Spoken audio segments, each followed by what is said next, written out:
বাকি ফ্রুটসগুলো আমি আর একবার দিয়ে জুসটা বার করে নেব।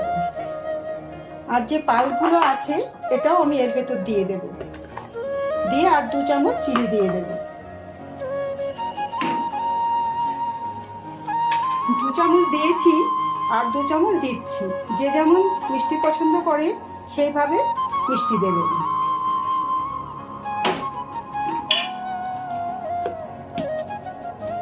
বাকি দুধটাও আমি এর ভেতর দিয়ে দেব।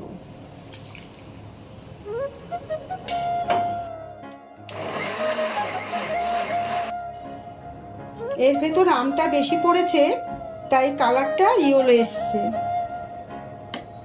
আমি ছেঁকে নেব। দেখলেন তো কত সহজে তৈরি হয়ে গেল মিক্স ফ্রুট মিল্কশেক।